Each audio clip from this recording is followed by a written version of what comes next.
피디님, 결혼 잘한 여자들 주변에 좀 있으세요? 잘했다는 기준이 뭐예요? 그러니까 그거에 대해서 오늘 얘기 나눠볼까 해요. 20대 중후반에서 30대 중반까지 좀 싱글인 여성분들이 선시장에 오셔가지고 제 주변에 결혼 되게 잘한 언니가 있는데, 결혼 되게 잘한 후배가 있는데 알고 보니까 이런 선시장을 통해서 만나서 결혼했다. 너무 부럽다. 그런데 이런 말씀 좀 드리고 싶은 거야. 사람의 생김새가 다르고 선호도가 다르듯이 저 사람 결혼 잘했다, 이 사람 못했다 평가할 수 있나? 자기만족이니까. 그건 좀 어려운 것 같아. 그런데 아마 그 여성분은 남성분의 직업이 좋았거나 아니면 경제적으로 좀 부를 이룬 사람과 결혼한 케이스를 보고 결혼 잘했다라고 얘기한 것 같아. 부모님도 그러잖아. 신랑 뭐하나? 이렇게 물어봤을 때 보편적으로는 좀 안정직군, 공무원이나 공기업이나 뭐 전문직에 해당되는 사람과 결혼을 했을 때 결혼 잘했구나. 어른들은 그렇게 얘기하겠지.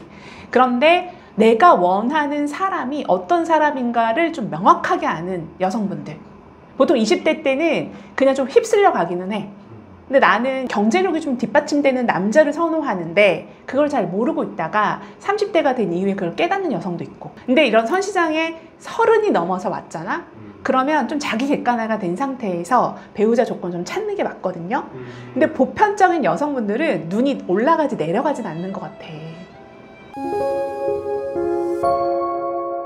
제가 32살 여자 승무원, 키는 168cm에 노후는 좀 보장되어 있는 한 30억대 자산을 보유한 댁에 따님을 결혼시킨 적이 있어요. 결혼정보회사를 26살 때부터 시작을 했다라고 하시더라고요. 그래서 어떤 배우자 조건을 원하세요? 라고 물어보니까 준재벌 이상 찾는데, 유학파에 키 180에 대대손손 가업 승계를 해서 100년 부자. 근데 나는 불가능하다고 얘기했어. 왜? 그 그룹에 해당되는 남성분들은 승무원이라는 직업 자체를 선호하지는 않는다라는 거지. 승무원님이 이제 어느 정도 연봉도 될 테고 늘씬늘씬하고 예쁘잖아요. 남자들은 이제 보통 예쁜 여자를 선호하니까 그래도 가능성이 좀 있지 않았을까. 승무원에 해당되는 직업군에 대한 선입견도 좀 있다라는 거지. 우리가 예전에도 걸러야 되는 여자 중에 직업 중에 승무원을 좀 꼽은 이유가 허용이 있지 않을까? 사치가 심하지 않을까? 이런 거 좀 있잖아요. 선입견. 그래서 이 남성분들이 보통 뭐라고 하냐면 승무원 같은 스타일의 여성을 선호하지 승무원을 선호하진 않아. 이제 사업가이신 분들은 본인이 일을 좀 집중해서 하다 보니까 자기를 서포트 해줄 수 있는 여성분을 찾지, 전문직이거나 자기 커리어를 좀 쌓으려는 여성분 선호하진 않아요. 그래서 이 여성분한테 제가 물어봤어. 그러면 결혼하고 나서 계속 일을 할 건가요? 아니면 남편이 원하면 일을 안 할 수도 있나? 어때요? 라고 물어봤을 때 자기는 남편이 원하면 일을 바로 그만둘 수 있고, 아기를 갖자라고 하면 아기 바로 나올 수 있고, 기를 자신도 있고, 그리고 집안일도 잘할 자신이 있다라는 거야. 이 마인드는 참 좋잖아요. 그런데 해외 유학파의 키 180에 준재벌을 찾지 말자. 그리고 나이 차이도 쭉 벌리자. 어디까지? 띠동갑까지 열자. 라고 했을 때 결혼할 가능성이 있지만, 예를 들어 네가 20대 때 봤던 그 조건에 해당되는 남자만 찾겠다라고 하면 난 불가능. 어려워. 라고 얘기했을 때 본인이 이미 결정사 6군데 경험이 있었잖아. 그걸 몇 년 동안 못했던 거잖아. 계속 까였던 거예요. 연애는 가능했지만 이 결정적인 순간에 남자가 결혼하자고 얘기 안 하는 거지. 이 여성분이 막 울었어. 자기가 이렇게까지 눈을 낮춰야 되냐, 이렇게까지 조율해야 되냐, 제가 그렇게까지 해야 결혼하는 건가.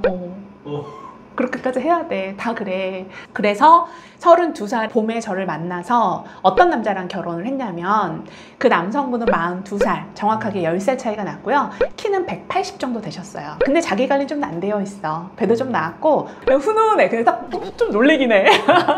이 사람이 일궈놓은 그 일에 대한 성과는 굉장히 뛰어난 사람이에요. 그리고 학교는 지방대 4년제를 나왔지만 자기가 되게 자수성가한 스타일이야. 그래서 탄탄하고, 이 남자의 가장 강점이라고 얘기할 수 있는 게 가정적이야.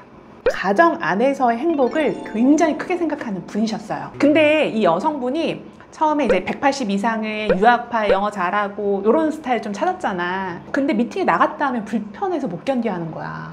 결혼한 대상자를 만나기까지 12명을 소개해서 만남을 했거든요. 근데 결국은 만나자마자 남성분이 거절하는 경우가 많았어. 근데 나한테 그러더라고. 사실 자기가 원했던, 찾았던 그런 사람은 아니었는데 자기가 자기 자신을 잘 몰랐다라고 얘기하더라고요. 근데 이 여성분을 제가 보니까 아버님이 공무원이셔. 그래서 항상 끝나면 가족끼리 저녁을 먹는 그런 문화에서 자란 거야. 그래서 이 여성분은 아빠처럼 가정적인 남자를 찾았던 거지. 근데 잘 아시다시피 사업하는 남자들은 사실 가정적인 것과 조금 동떨어져 있긴 하잖아. 힘들죠. 시간이 없는. 24시간 일을 한다라고 생각하잖아요. 근데 제가 이 남성분이 부를 이루는 가장 큰 목적이 행복한 가정을 꾸리고 싶어서였어. 제가 여성분한테 요리 좀 배우자. 된장찌개 보글보글 끓일 줄 알면 그냥 결혼이야. 이 남자가 생각하는 건 가정적인 여자였거든. 그래서 저한테 뭐라고 물어봤냐면 승무원이면 사치가 좀 심하고 허영심 있고 그러지 않나요?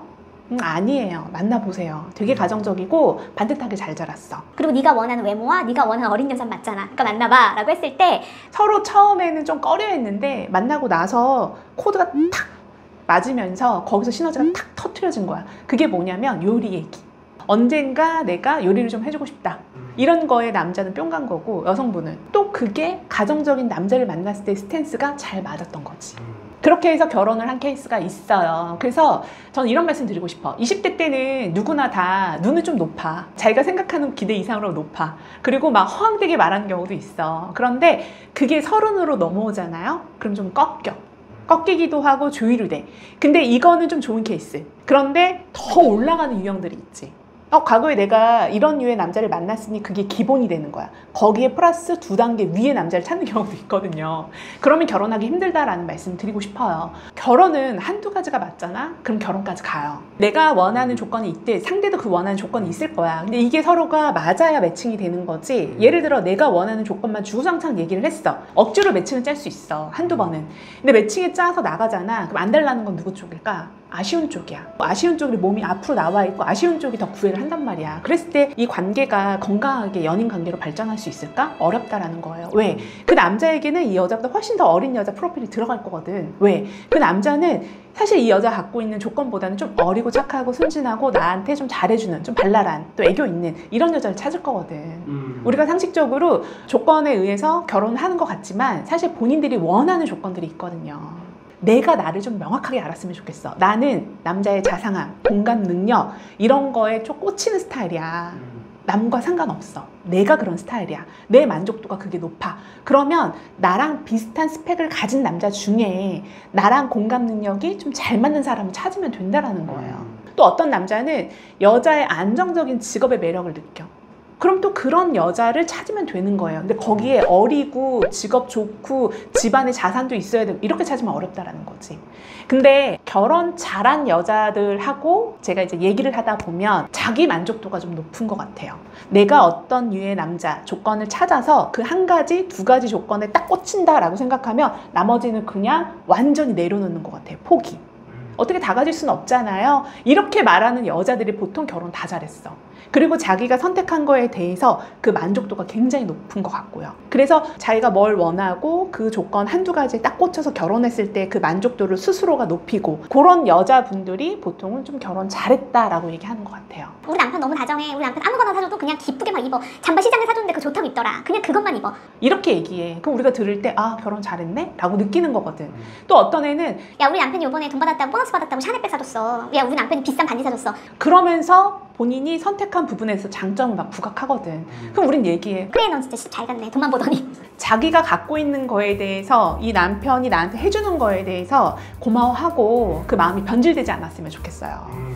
정말 결혼 잘한 여자가 되고 싶다면 자기가 선택한 거에 대해서 후회하지 말고 그거에 만족감을 높이세요. 그리고 기대를 너무 하지 마. 알겠지? 기대를 이만큼 하잖아? 그럼 실망밖에 없어. 기대를 낮춰봐. 그러면 그거에 따른 행복감 훨씬 클 겁니다. 그래서 오늘 결혼 잘한 여자들의 특징, 결혼 잘한 사람들의 뭐 어떤 예를 들어서 한번 얘기 들어봤는데 영상이 도움이 됐다면 좋아요, 구독 부탁드릴게요. 지금까지 연애 읽어주는 여자였습니다.